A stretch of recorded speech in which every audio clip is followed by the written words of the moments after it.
Dale like, suscríbete al canal y comparte para más videos. Una neblina fina cubría las calles de la Ciudad de México aquella mañana de otoño.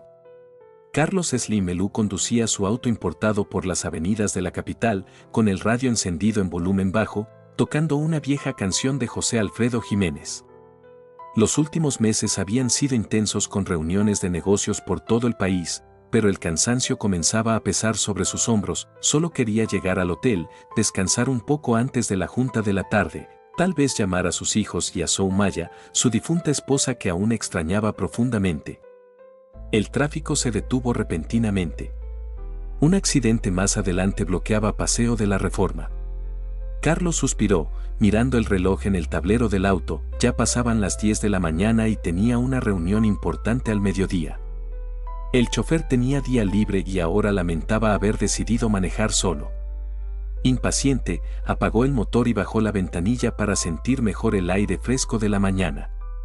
Fue entonces que notó a un señor anciano sentado en la banqueta, cubierto por una manta delgada y sucia, mirando a los autos con ojos cansados. Algo en aquella mirada capturó la atención del empresario. Había dignidad ahí, a pesar de las circunstancias. El hombre no pedía dinero como otros habitantes de la calle. Solo observaba el movimiento con una serenidad desconcertante.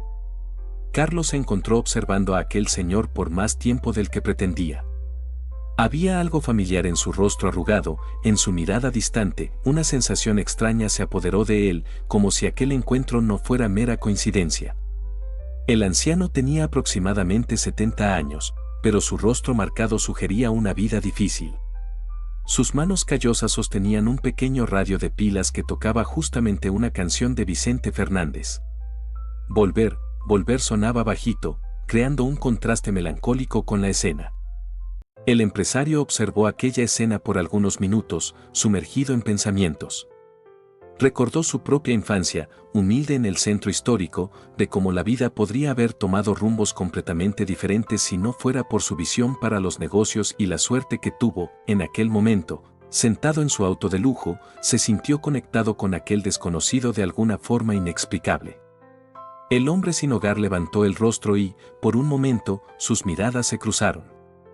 Carlos sintió algo inexplicable, como si conociera a aquel hombre de algún lugar.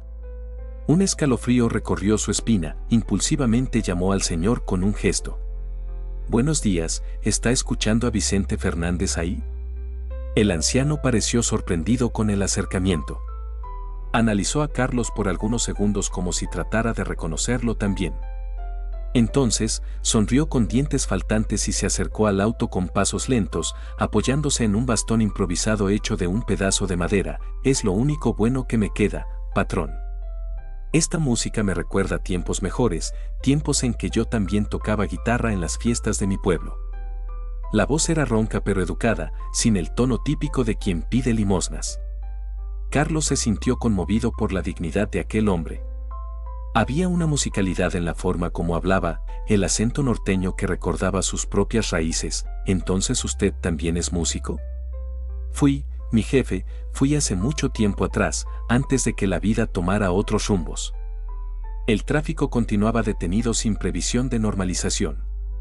Los conductores alrededor comenzaban a manifestar su irritación con claxones y gestos impacientes, pero Carlos se sentía cada vez más interesado en aquella conversación improbable.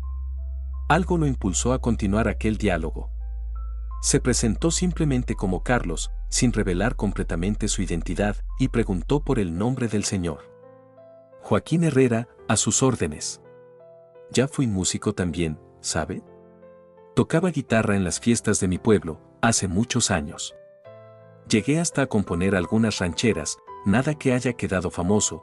Claro, Carlos lo invitó a sentarse en el asiento del pasajero para conversar mejor. El anciano dudó, consciente de sus ropas sucias y su olor, pero el empresario insistió. «No se preocupe por eso. Estoy más interesado en su historia que en su apariencia». Reacio, Joaquín aceptó la invitación.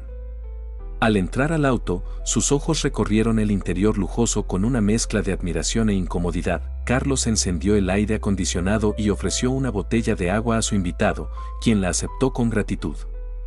Durante la conversación que siguió, Carlos descubrió que Joaquín había sido un guitarrista talentoso en la juventud. Llegó a tocar en algunas estaciones de radio locales en los años 70, acompañando a grupos de mariachi que hacían éxito en la época. Llegó a conocer a Javier Solís y hasta Pedro Infante Jr. E incluso compuso para ellos, aunque nunca recibió los debidos créditos. En aquella época era así, mi jefe, uno vendía la canción por unos pesos, solo para poder comer. Los derechos de autor eran cosa para los grandes de la capital. A medida que hablaba, Joaquín parecía rejuvenecer. Sus ojos ganaban un brillo especial cuando mencionaba los tiempos dorados de la música ranchera. Pero su expresión cambió drásticamente cuando Carlos preguntó qué había pasado para que terminara en las calles. La vida tiene esas cosas, don Carlos. Problemas con el tequila, después vinieron las deudas. Mi Esperanza, que Dios la tenga en su gloria, murió de cáncer hace 15 años. No teníamos cómo pagar el tratamiento. Después que ella se fue como si el suelo desapareciera de mis pies. Joaquín explicó que tenía un único hijo, que había salido de casa a un joven para intentar la vida en Guadalajara. Al principio mandaba noticias y algo de dinero. Después, el silencio. A veces me pregunto si todavía está vivo. Hace casi 20 años que no tengo noticias. Su nombre es Roberto. Sería un hombre de unos 40 años hoy, tenía talento para la música también. Tocaba acordeón en la banda del pueblo. Mientras hablaba, Joaquín sacó del bolsillo una antigua cartera de cuero agrietado, de donde sacó una foto amarillenta y doblada. La imagen mostraba a un joven sonriente al lado de una guitarra. En el reverso, una fecha, junio de 1987, este era mi chamaco, la última foto que tengo de él. Carlos observó la imagen con atención. Había algo vagamente familiar en aquel rostro joven, pero no lograba precisar qué. El tráfico comenzó a fluir nuevamente, pero Carlos no quería simplemente dejar a aquel señor en la calle. Algo en la historia de Joaquín lo había conmovido profundamente. Un sentido de familiaridad que no lograba explicar le impedía simplemente despedirse. Miró el reloj. Aún tenía tiempo antes de la reunión. ¿Ya desayunó hoy, don Joaquín? El anciano bajó los ojos, apenado. Hace 2 días que solo tomó agua, para decir la verdad. Carlos sintió un apretón en el pecho. Le ofreció un desayuno y el anciano aceptó, aunque parecía desconfiado con tanta generosidad. No necesita tenerme lástima, no, patrón. Ya me acostumbré a esta vida. No es lástima, don Joaquín, es respeto. Usted me recordó a mi padre ahora hace poco. Él también era un hombre sencillo, trabajador que amaba la música. Pararon en una fonda sencilla en el centro de la ciudad. Carlos notó cómo las personas miraban con incomodidad a su acompañante desaliñado, pero hizo cuestión de tratarlo con respeto. Pidió un desayuno completo, chilaquiles, frijoles, tortillas, café, jugos, y observó con emoción la mirada de gratitud del anciano ante la comida abundante. Mientras comían, Joaquín habló más sobre su vida como músico, sobre los festivales de música norteña en la región, sobre cómo conoció a su esposa en una de esas fiestas. De vez en cuando, cantaba fragmentos de canciones antiguas, demostrando que aún mantenía una voz afinada a pesar de los años. Esta aquí era la preferida de mi chamaco, dijo, antes de entonar los primeros versos de Volver, Volver. Carlos sintió un escalofrío. Aquella era una de las canciones más icónicas de la música mexicana. ¿La coincidencia era demasiado grande? ¿Su hijo gustaba de Vicente Fernández?, preguntó, tratando de mantener la voz firme. Era un apasionado. Decía que un día sería cantante como él. Roberto sabía todas las canciones de memoria. A veces bromeaba diciendo que tenía un presentimiento de que un día conocería a sus ídolos. Joaquín hizo una pausa, tomó un sorbo de café y continuó con una sonrisa melancólica. Hasta parecía que conocía las canciones antes de que las tocaran en la radio. Tenía un oído privilegiado, mi chamaco. Carlos se quedó en silencio, absorbiendo aquellas palabras. Una sensación extraña comenzaba a apoderarse de él, una intuición que no lograba explicar. ¿Nunca más buscó a su hijo? Busqué por años. Fui hasta Guadalajara 2 veces, pero la ciudad es demasiado grande para un ranchero como yo. La última vez que hablamos por teléfono, me dijo que estaba trabajando en una disquera, que había conocido gente importante en el medio musical. Después de eso, silencio, Carlos se preguntó si debería revelar su verdadera identidad. Tal vez pudiera ayudar en la búsqueda del hijo de Joaquín. Tenía contactos, recursos, pero algo lo hizo dudar. Primero quería entender mejor aquella historia. Al regresar al auto, Carlos ya no podía esconder su identidad. La forma como Joaquín hablaba sobre música, las historias sobre el hijo fanático de Vicente Fernández, todo eso creaba una conexión que no podía ignorar. Decidió revelar quién era. Don Joaquín, creo que necesito presentarme correctamente. Mi nombre es Carlos. Sí, Carlos Slim Melú. Los ojos del anciano se agrandaron en shock y después se llenaron de lágrimas. Sus manos comenzaron a temblar ligeramente. Lo reconocí desde el primer momento, don Carlos. Solo no tuve valor de decirlo. Pensé que iba a creer que estaba mintiendo para conseguir dinero. La confesión tomó al empresario por sorpresa. Le dirigió una mirada interrogativa a Joaquín, quien continuó: hace años, yo solía ver todos los programas donde usted aparecía cuando pasaba por los medios. Siempre de lejos, escondido, nunca tuve valor de acercarme. Carlos preguntó por qué y la respuesta de Joaquín fue enigmática. Algunas cosas del pasado es mejor dejarlas enterradas, don Carlos. Usted ya tiene su vida, su familia. No necesitaba a un viejo como yo trayendo historias antiguas. Una inquietud creció dentro del empresario. Algo en aquella historia no encajaba. ¿Por qué Joaquín parecía esconder algo? ¿Por qué veía los programas escondido? ¿Y por qué aquella sensación persistente de familiaridad? Carlos miró el reloj y se dio cuenta de que se iba a retrasar para la reunión, pero no le importó. Llamó a su asistente y pidió que reprogramara el compromiso. Aquel encuentro parecía más importante que cualquier reunión. Decidió que no podía simplemente dejar a aquel hombre en la calle. Le ofreció una habitación en el hotel donde se hospedaba, además de ropa limpia y una comida decente. No puedo aceptar eso, don Carlos. Ya hizo demasiado por mí. Insisto, don Joaquín. Al menos por esta noche. Mañana conversamos mejor y vemos qué podemos hacer para ayudarlo a encontrar a su hijo. Después de cierta insistencia, el anciano aceptó. Durante el trayecto hasta el hotel, Carlos observaba el perfil de Joaquín con atención. La forma de la nariz, la línea del mentón. Algo ahí recordaba vagamente a su propio padre, Julián. En el hotel, Carlos pidió discreción al personal e instaló a Joaquín en una habitación cerca de la suya. El anciano parecía fuera de lugar en medio del lujo del lobby, con sus pasillos de mármol y candelabros relucientes. Miraba todo con una mezcla de admiración y vergüenza. No necesito todo esto, don Carlos. Un lugar sencillo me basta. Quiero que descanse bien. Mañana tendremos mucho de qué hablar. Carlos proporcionó ropa nueva, artículos de higiene personal y pidió que el servicio a cuartos llevara una cena completa para Joaquín. Cuando regresó al cuarto del anciano algunas horas después, lo encontró transformado.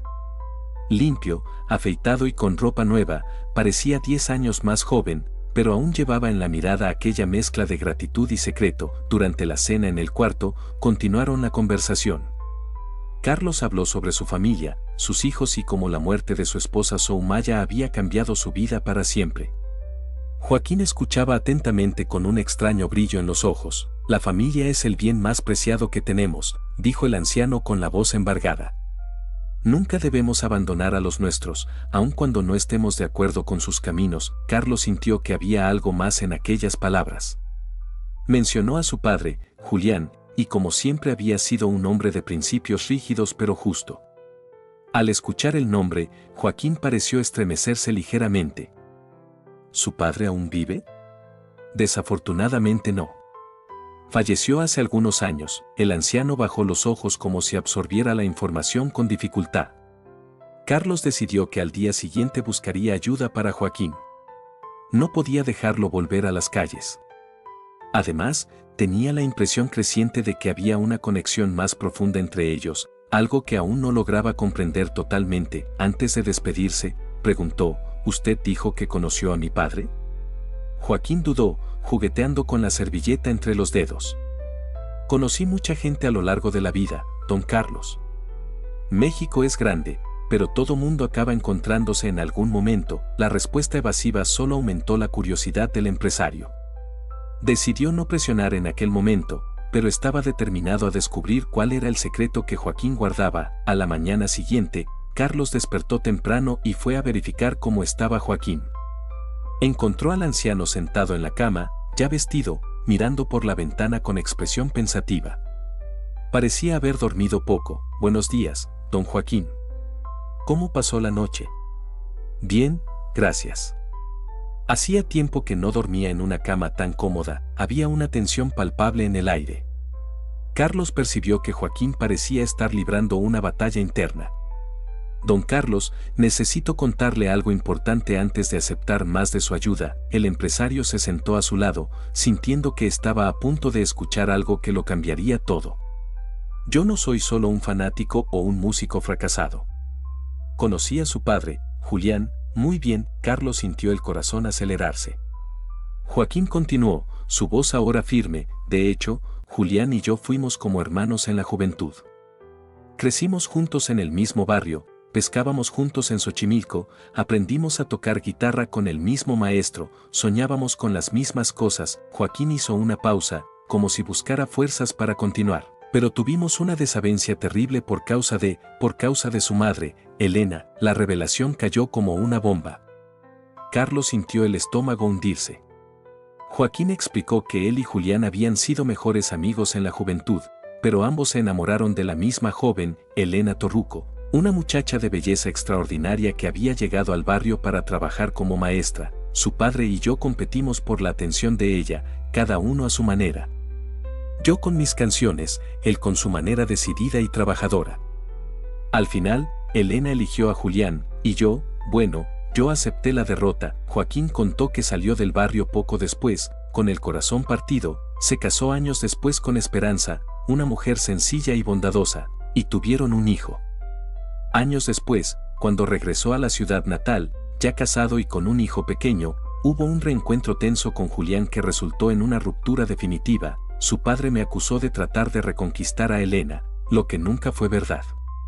Por eso cortamos relaciones completamente. Él prohibió que mi nombre fuera mencionado en su casa. Carlos escuchaba todo atónito. Tenía vagos recuerdos de escuchar el nombre Joaquín ser mencionado en susurros cuando era niño, pero nunca imaginó que existiera una historia tan profunda. ¿Por qué nunca trató de aclarar eso con mi padre? Por orgullo, mijo, el maldito orgullo. Cuando finalmente creé valor, años después, ya era demasiado tarde. Ustedes se habían mudado y la vida siguió. Después vinieron los problemas, perdí todo y pensé que no valía la pena buscarlos. Carlos respiró profundo, tratando de procesar toda aquella información. Se preguntó si debería contarles a sus hermanos sobre aquel encuentro. Fue cuando Joaquín sacó del bolsillo un antiguo medallón de plata con una imagen de la Virgen de Guadalupe grabada. Esto pertenecía a su abuela paterna. Antes de morir, Julián mandó entregar como un pedido de perdón. Su sobrino me encontró por casualidad en una plaza de la ciudad hace unos 5 años. Nunca tuve valor de buscarlos a usted o a sus hermanos para contar esta historia. Carlos reconoció el medallón inmediatamente. Era una reliquia de familia que su padre siempre decía haber perdido. La historia de Joaquín comenzaba a tener sentido. Entonces mi padre trató de hacer las paces antes de morir. Sí. El recado que su primo me trajo decía simplemente: Joaquín, guarde esto por mí. No guarde rencores. Julián. Era su manera de pedirme perdón y de perdonarme también. Carlos sintió una emoción profunda apoderarse de él. Su padre, un hombre reservado y orgulloso, había tratado de arreglar los errores del pasado a su manera. Y ahora el destino ponía a Joaquín en su camino. Ese mismo día, Carlos canceló su agenda de compromisos. Llamó a sus hermanos, Patricio, María y Antonio, y les pidió que vinieran al hotel lo más rápido posible. Mientras tanto, llevó a Joaquín para un chequeo médico, pues el anciano parecía tener problemas de salud no tratados. Durante el trayecto hasta la clínica, Joaquín contó más historias sobre el pasado, sobre cómo él y Julián habían sido inseparables en la juventud. Habló sobre las pescas, sobre cómo aprendieron a tocar guitarra juntos, sobre los sueños que compartían de convertirse en músicos famosos. Su padre tenía talento, ¿sabe? componía letras bonitas. Creo que ustedes heredaron eso de él. En el hospital, el médico confirmó una diabetes avanzada y problemas cardíacos que necesitaban atención inmediata. Recomendó internación para estabilizar el cuadro. Carlos proporcionó todo, ignorando las protestas de Joaquín sobre los costos. El dinero no es problema. Usted es prácticamente de la familia. Mientras Joaquín recibía los primeros cuidados, Carlos se encontró con sus hermanos en el vestíbulo del hospital. Contó toda la historia, mostrando el medallón como prueba. Al principio se mostraron escépticos sobre la historia de Joaquín, pero los detalles íntimos que solo alguien muy cercano a la familia podría saber comenzaron a convencerlos. Patricio, el mayor de los hermanos, recordó haber escuchado historias sobre el tío Joaquín cuando era pequeño. María recordó una foto antigua donde él aparecía junto a su padre. Antonio, el menor, permaneció en silencio, absorbiendo todo. Si es verdad que papá quiso hacer las paces, tenemos que respetar eso, dijo Patricio finalmente. En las semanas que siguieron, la salud de Joaquín mejoró gradualmente. Carlos y sus hermanos se turnaban para visitarlo en el hospital. Poco a poco fueron recuperando historias del pasado, llenando lagunas en la historia familiar. Un día, mientras conversaban en el cuarto del hospital, Joaquín mencionó que aún tenía esperanzas de encontrar a su hijo Roberto. Ahora que estoy mejor, me gustaría intentar una última vez antes de partir. Carlos prometió ayudar. Contrató a un detective privado para iniciar las búsquedas. Con los recursos y contactos que tenía, estaba confiado en que lograrían encontrar a Roberto o al menos descubrir qué había pasado con él. Mientras Joaquín se recuperaba, Carlos se sumergió en la búsqueda del hijo desaparecido. El detective contratado comenzó a juntar las piezas del rompecabezas. Roberto Herrera había realmente trabajado en algunas disqueras en Guadalajara a finales de los años 90. Era conocido como un acordeonista talentoso, que hacía trabajos como músico de estudio. Las pistas llevaron a una disquera que había cerrado sus puertas en 2002. Antiguos empleados recordaban vagamente a Roberto, describiéndolo como un músico callado, dedicado, que soñaba con lanzar un trabajo en solitario. La última información concreta sobre él databa de 2005, cuando se había mudado a Monterrey para trabajar con una banda local. Después de eso, el rastro se perdía. Carlos compartía cada nueva información con Joaquín, quien recibía todo con una mezcla de esperanza y resignación. Los médicos habían recomendado que evitara emociones fuertes, pero era imposible no emocionarse con la posibilidad de reencontrar al hijo después de tantos años. ¿Sabe, don Carlos? Ya me conformé con que tal vez él no quiera ser encontrado. Tal vez siguió su vida, hizo su propia familia. Lo que importa es que esté bien. Carlos admiraba la serenidad de Joaquín. A pesar de todas las dificultades que había enfrentado, mantenía una dignidad impresionante. Cada vez más se sentía cercano a aquel hombre que había sido el mejor amigo de su padre. Una noche, mientras visitaba a Joaquín en el hospital, Carlos tuvo una idea. ¿Y si usáramos los medios para ayudar en la búsqueda? ¿Puedo hablar sobre su historia en una entrevista? Pedir ayuda al público. Joaquín dudó. No quiero exposición, don Carlos. No quiero que la gente piense que me estoy aprovechando de su fama. Confíe en mí. Vamos a hacer esto de la manera correcta. En una semana, la vida de Joaquín se había transformado completamente. Recibió el alta del hospital y, para su sorpresa, Carlos había preparado una casa para él en la Ciudad de México. Una casa sencilla pero cómoda, cerca de su propia residencia. No puedo aceptar esto, protestó Joaquín. Considérelo un préstamo si prefiere. Cuando encontremos a su hijo, ustedes deciden qué hacer. El tratamiento médico intensivo comenzó a surtir efecto, devolviéndole un poco de la vitalidad perdida. La alimentación regular y el descanso adecuado hicieron maravillas por su salud. La familia de Carlos lo acogió como el amigo perdido de su padre, una especie de tío que el destino había alejado por décadas. Soumaya Jr. no era de Carlos. Tomó para sí la responsabilidad de supervisionar los cuidados de la salud del anciano. Los hijos del empresario, especialmente Carlos Jr., desarrollaron una conexión especial con Joaquín, quien contaba historias sobre la juventud de Julián. Carlos cumplió su promesa y mencionó la historia de Joaquín en una gran entrevista nacional, pidiendo información sobre Roberto Herrera. La respuesta fue inmediata. Cientos de mensajes llegaron, la mayoría de personas bien intencionadas ofreciendo apoyo, pero también algunas pistas concretas. Una semana después de la entrevista, el detective llamó con noticias emocionantes. Había encontrado a un hombre llamado Roberto Herrera trabajando como profesor de música en una pequeña ciudad del interior de Nuevo León. Las fechas y descripciones coincidían. El hombre no usaba redes sociales y llevaba una vida discreta, lo que explicaba la dificultad para encontrarlo. Carlos decidió ir personalmente a verificar, llevando a Joaquín consigo.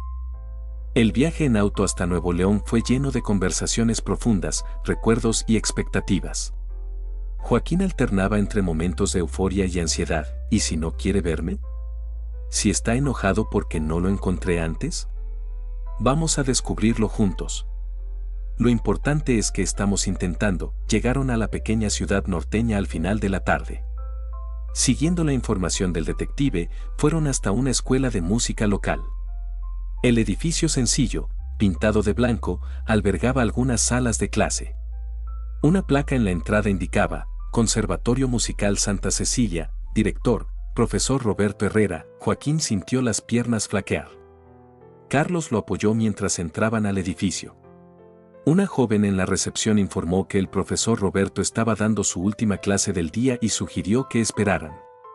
Se sentaron en una banca en el pasillo, escuchando a lo lejos el sonido de un acordeón. La melodía era justamente Volver, Volver, tocada de forma lenta, como un ejercicio para alumnos. Joaquín apretó la mano de Carlos, emocionado. 15 minutos después, la puerta se abrió y los alumnos comenzaron a salir. Por último surgió un hombre de mediana edad, cabellos grisáceos en las sienes, usando lentes y cargando algunas partituras. Era innegablemente parecido a Joaquín, el mismo formato de rostro, la misma mirada concentrada. Cuando vio a los dos hombres sentados en el pasillo, se detuvo abruptamente. Sus ojos se fijaron primero en Carlos, con sorpresa, y después en Joaquín. Hubo un momento de reconocimiento, un segundo de excitación, y entonces las partituras cayeron al suelo. ¿Papá? Su voz salió casi como un susurro. Joaquín se levantó con dificultad, apoyándose en Carlos. Hijo mío. Los dos hombres se abrazaron en medio del pasillo, llorando abiertamente. Carlos dio algunos pasos hacia atrás, dándoles privacidad en aquel momento, pero no pudo contener las propias lágrimas. Era como presenciar el cierre de un ciclo, una herida antigua finalmente siendo curada. En los días que siguieron, padre e hijo tuvieron mucho de qué hablar. Roberto explicó que había tratado de volver a casa varias veces, pero la vergüenza de no haber conseguido el éxito que prometía se lo impedía. Cuando finalmente creó valor, años después, no logró encontrar más al padre. Creyó que había fallecido. Busqué en registros de defunciones, pregunté a conocidos, nadie sabía de usted. Pensé que había muerto solo, que yo había fallado como hijo. Establecido como profesor de música respetado, Roberto había construido una vida tranquila en Nuevo León. Era viudo, su esposa había fallecido de un aneurisma 5 años antes. Tenían un hijo, hoy de 15 años, que también mostraba talento para la música. Carlos observaba aquella reconciliación con una sensación de misión cumplida. No era solo sobre ayudar a un anciano sin hogar. Era sobre reconectar lazos perdidos, honrar la memoria de su propio padre al ayudar a su mejor amigo. En una semana, la vida de Joaquín se había transformado completamente. Salió de las calles para vivir con el hijo en Nuevo León. Roberto insistió en que el padre se mudara a su casa, una construcción sencilla pero acogedora en las afueras de la ciudad, con un patio espacioso donde cultivaba algunas hortalizas y tenía una pequeña crianza de gallinas. Hay espacio de sobra, papá, y su nieto necesita recuperar el tiempo perdido con el abuelo. El encuentro entre Joaquín y el nieto Miguel fue otro momento emocionante. El adolescente, inicialmente tímido, pronto se encantó con las historias del abuelo sobre los tiempos de músico. Cuando Joaquín tomó una guitarra y comenzó a rasguear algunas notas, el muchacho lo acompañó en el acordeón, creando una sintonía instantánea que trascendía el tiempo perdido. Carlos se quedó hospedado en la ciudad por 2 días, tiempo suficiente para certificarse de que Joaquín estaba bien instalado y que la reconexión familiar seguía sólida. Antes de partir, hizo cuestión de dejar su contacto y garantizar que padre e hijo tuvieran todo lo que necesitaran. Ustedes son familia ahora, y la familia se cuida mutuamente, dijo Roberto, abrazando a Carlos en despedida. Nunca voy a poder agradecerle lo suficiente por haber traído a mi padre de vuelta. Durante el viaje de regreso a la Ciudad de México, Carlos reflexionaba sobre los extraños caminos del destino. Aquel embotellamiento aparentemente inconveniente había sido, en realidad, el punto de partida para un viaje de reconciliación que atravesaba generaciones. Al llegar a casa, Soumaya Jr. notó una serenidad diferente en su suegro. Parece que encontró algo importante en ese viaje, además de ayudar a aquel señor. Carlos sonrió, mirando una antigua foto de su padre que mantenía en el estudio. Creo que completé algo que mi padre dejó inacabado, y en el proceso entendí un poco más sobre él también. En las semanas que siguieron, Carlos mantuvo contacto regular con Joaquín y Roberto. El anciano había iniciado tratamientos médicos adecuados en la ciudad donde ahora vivía y su salud mejoraba visiblemente. Más que eso, el brillo en sus ojos revelaba un alma en proceso de sanación. Durante una de sus conversaciones telefónicas, Joaquín comentó casualmente sobre algunas composiciones antiguas que había guardado durante todos aquellos años. Son tonterías, don Carlos. Cosas que compuse en la juventud, otras después que Esperanza partió. Una forma de lidiar con la soledad, ¿sabe? Roberto encontró algunas anotaciones en una caja vieja que traje conmigo. Carlos se sintió intrigado. ¿Podría enviarme algunas de esas letras? Tengo curiosidad de conocer su trabajo. Días después recibió por correo un cuaderno desgastado, con páginas amarillentas cubiertas por la caligrafía firme de Joaquín. Al hojear aquellas páginas, Carlos quedó impresionado. Las composiciones eran profundas, auténticas, llevaban aquella esencia ranchera genuina que se estaba perdiendo en la música contemporánea. Una letra en particular llamó su atención. Titulada Amigos del Alma, contaba la historia de dos amigos separados por el destino, pero cuyos caminos volvían a cruzarse a través de la música. Era imposible no ver ahí la historia de Joaquín y su padre, Julián. Cuando el polvo del camino separa a dos caminantes, queda la esperanza de que el mismo camino un día los junte. El tiempo pasa, los rencores quedan, pero el corazón no olvida que la amistad verdadera ni con la muerte perece. Carlos se sentó con la guitarra y comenzó a crear una melodía para aquellos versos. Las notas fluían naturalmente, como si la canción ya existiera en algún lugar, solo esperando ser descubierta. En pocas horas tenía una música completa. Aquella misma noche, llamó a Joaquín y tocó la canción por teléfono. Del otro lado de la línea, el silencio era interrumpido apenas por una respiración emocionada. ¿Qué le pareció?, preguntó Carlos al terminar. Es como si su padre estuviera cantando conmigo, mijo. Es exactamente como yo imaginaba que esa música sonaría. Inspirado por aquella experiencia, Carlos decidió grabar un álbum especial usando varias de las composiciones de Joaquín. No sería un proyecto comercial como los otros, sino algo más íntimo, un homenaje a las raíces de la música ranchera y a las historias de vida que ella lleva. Invitó a Roberto para participar como acordeonista en las grabaciones y el hijo de Joaquín aceptó emocionado. En el estudio, Carlos descubrió que las habilidades musicales de Roberto eran realmente notables. Tenía oído afinado y una sensibilidad rara para arreglos. Su padre tenía razón sobre su talento, comentó Carlos durante una pausa en la grabación. Roberto sonrió tímidamente. Nunca es tarde para realizar sueños, ¿no? Aunque sea de formas diferentes de las que imaginamos, el álbum, titulado Raíces y Encuentros, contaba con 10 pistas basadas en las composiciones de Joaquín. Carlos hizo cuestión de acreditarlo como coautor en todas ellas. Para la pista título, Amigos del Alma, planeó algo especial. Quiero que su padre participe, le dijo a Roberto. Pero él tiene 73 años, nunca grabó profesionalmente, confíe en mí, va a funcionar. Una semana después, Joaquín entró por primera vez en un estudio profesional de grabación. Estaba visiblemente nervioso, pero Carlos lo tranquilizó. Usted solo va a hacer lo que siempre hizo, cantar con el corazón. La propuesta era grabar un dúo, con Carlos cantando la mayor parte de la música y Joaquín entrando en algunas estrofas específicas que hablaban sobre memorias del pasado. El contraste entre la voz pulida de Carlos y el timbre rústico y emocionado de Joaquín creó una textura única, cargada de autenticidad. En el primer intento, Joaquín se puso demasiado tenso. En el segundo, se emocionó y no pudo terminar. En el tercero, finalmente, la magia aconteció. Su voz, aunque envejecida, llevaba una expresividad que ningún entrenamiento técnico podría simular. Era la voz de quien vivió cada palabra que cantaba. Al terminar la grabación, todos en el estudio aplaudieron de pie. El productor, un veterano que ya había trabajado con los mayores nombres de la música mexicana, comentó discretamente con Carlos: esto es material para historia.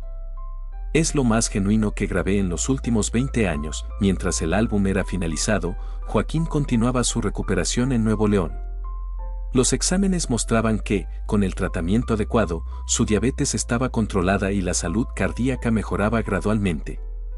Más que eso, la convivencia con el hijo y el nieto le devolvía el ánimo por la vida. Una tarde soleada, mientras Joaquín regaba las plantas en el patio, notó la llegada de un auto desconocido. De él descendieron Patricio, María y Antonio, los hermanos de Carlos. Vinimos a conocer personalmente al amigo de nuestro padre, explicó Patricio, extendiendo la mano. Joaquín los recibió emocionado. La visita no era solo un gesto de gentileza, representaba la aceptación definitiva de su historia por la familia. Durante el café en la terraza, los hermanos contaron historias sobre Julián y Joaquín compartió recuerdos de la juventud que ellos nunca habían escuchado. Antonio, el menor y más reservado de los hermanos, permaneció en silencio por un tiempo hasta que finalmente habló. Mi padre guardaba una foto antigua en un cajón. Cuando pregunté quién era el hombre a su lado, dijo solo que era alguien importante que ya no estaba cerca. Ahora sé que era usted. Joaquín se limpió una lágrima. Su padre era demasiado orgulloso para admitir que extrañaba nuestra amistad. Yo también. María sacó de la bolsa un pequeño paquete. Encontramos esto entre las cosas de nuestro padre. Pensamos que debería quedarse con usted. Dentro del paquete había una antigua armónica con las iniciales JH grabadas a mano. Mi primera armónica, exclamó Joaquín, tocando el instrumento con reverencia. Pensé que la había perdido cuando salí de la capital.